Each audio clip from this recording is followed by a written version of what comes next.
NASCAR has finally released the 2024 Cup Series schedule. Let's take a look.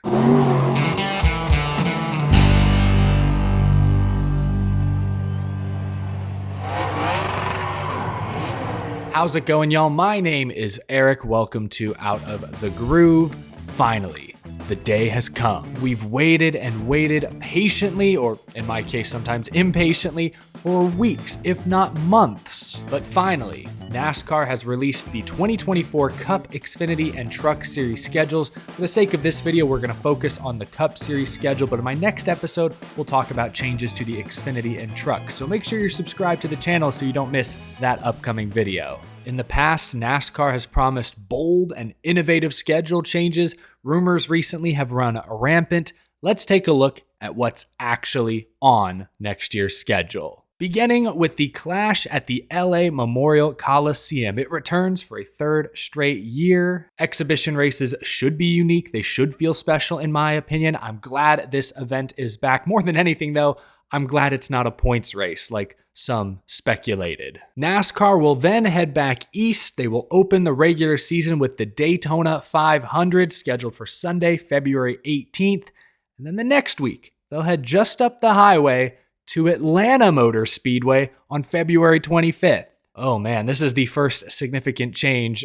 Opening the regular season with back-to-back drafting style, super speedway style tracks is a bold move. The purist in me doesn't love this. I like how on the current schedule, the 6 super speedway style races are pretty evenly spread out. There's 4 or 5 weeks in between. Going back to back to begin the regular season, I worry a lot of teams will tear up a lot of equipment and they'll be somewhat short-handed going into the, albeit abbreviated, West Coast swing. So from that perspective, I do not like this change.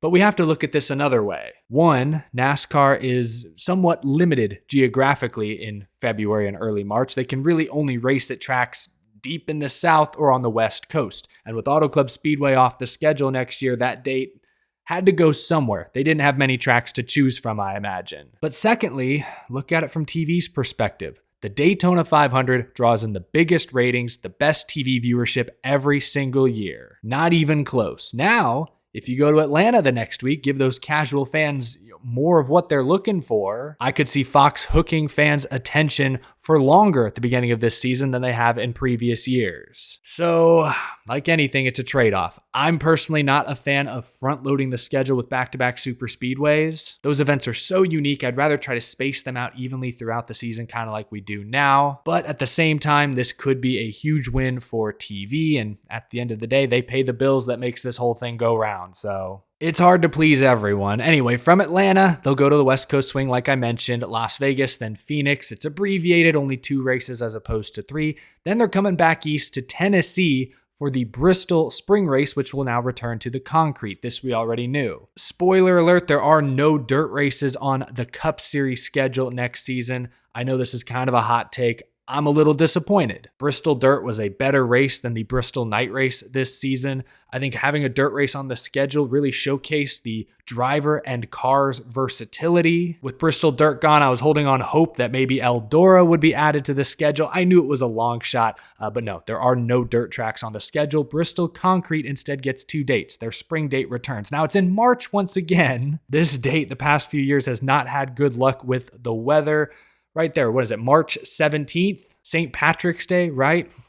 Fingers crossed. Then Circuit of the Americas, the first road course race of the season. Love that track, glad it's back. Then Richmond, Sunday evening, March 31st. That's Easter Sunday. I know there are a lot of fans out there that do not like the fact that NASCAR now races on Easter, but I fall into the opposite camp. I not only think it's a good thing, I actually think it's necessary. One, because as we'll talk about in a moment, with the Olympics in the summer, NASCAR can't have an off weekend in March, just from a logistical perspective. But 2, you look at other sports. The NFL owns Thanksgiving. The NBA plays on Christmas Day. Why can't NASCAR race on Easter? didn't seem to negatively affect the attendance at Bristol last season. I know NASCAR was considering running a doubleheader at Richmond in the spring to try and consolidate the schedule and free some weeks up there in the late summer. I think they were talking about running one Richmond race like in the middle of the week on maybe Thursday night, and then the other one Saturday or Sunday. Would have been really interesting if they did that. That's not the route they chose. So Richmond, Easter Sunday, March 31st, then Martinsville.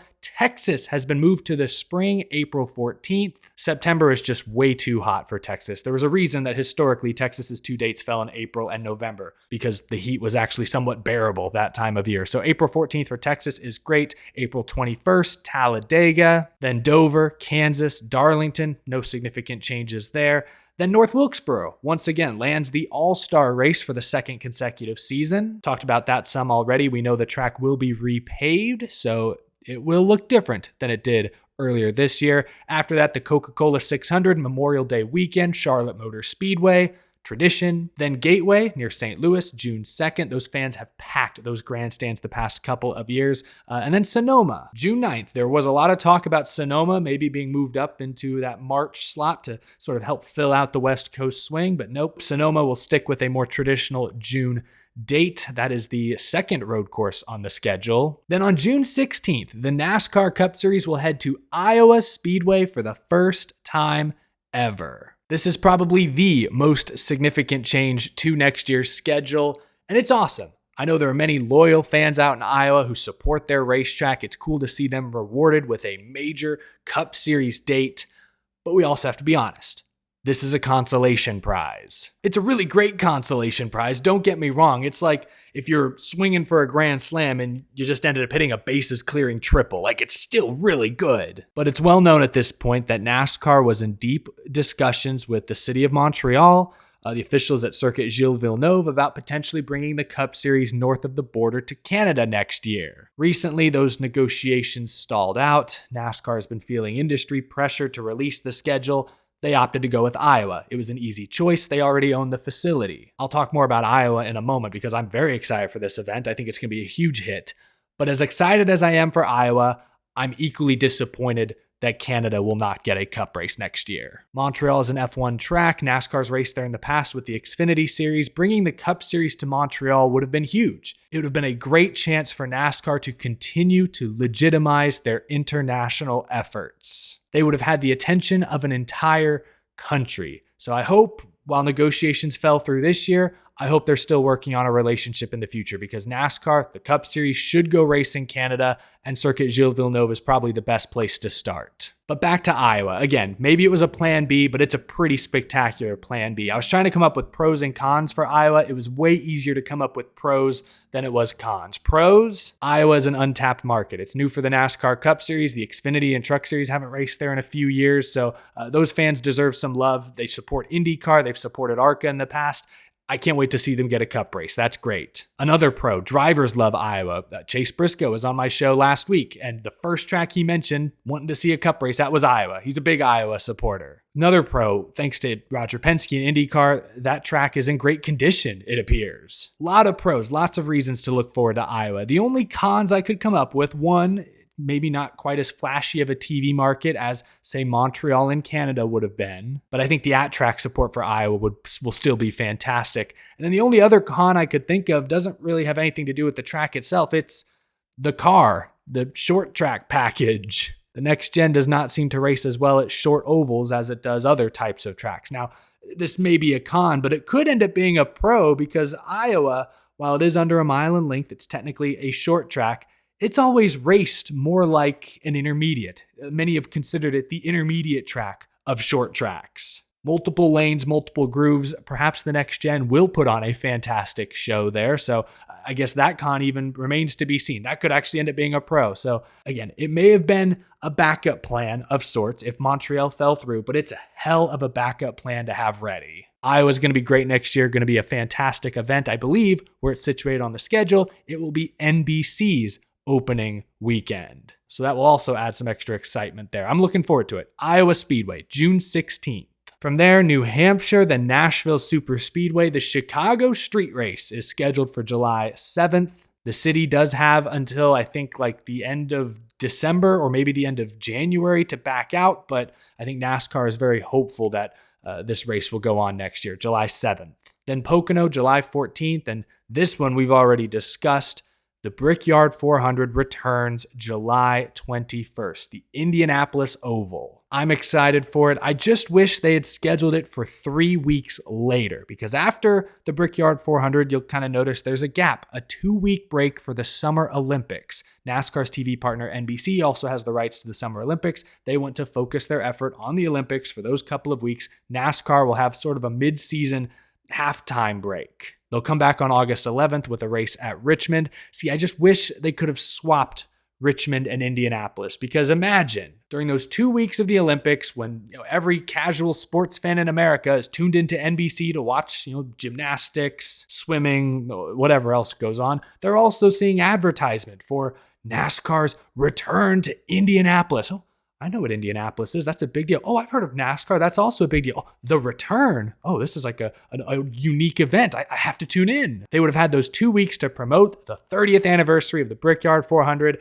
Fans could have tuned in August 11th. Instead, you got Richmond, which Richmond's fine, but it's not Indianapolis. It doesn't have the same brand, or it's not a household name the way Indianapolis Motor Speedway is. So to me, that's a missed opportunity. I'm sure NASCAR and Roger Penske and whomever had their reasons for putting Indianapolis where they did. Maybe that's where NBC really wanted it for one reason or another.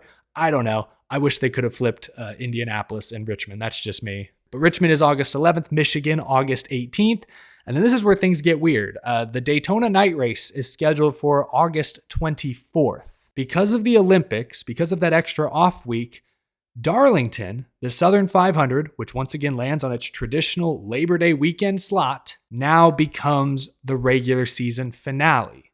Daytona is the second to last race of the regular season. I imagine this is a very temporary change. I would not be surprised if come 2025, Daytona is back to being the regular season finale and Darlington is once again the playoff opener. I would not be shocked if they make that change. It fits so well now. The only reason it's not that way next year is because of the Olympics. They wanted to keep Darlington on its traditional weekend date. In order to finish the season in early November, the only way that would have been possible is if they made Darlington the regular season finale. So Daytona, still a very important, still going to be a highly anticipated race, but it's no longer the regular season cutoff, which, does take away a little bit of its appeal, in my opinion. Then the playoffs begin, and this first round is wild.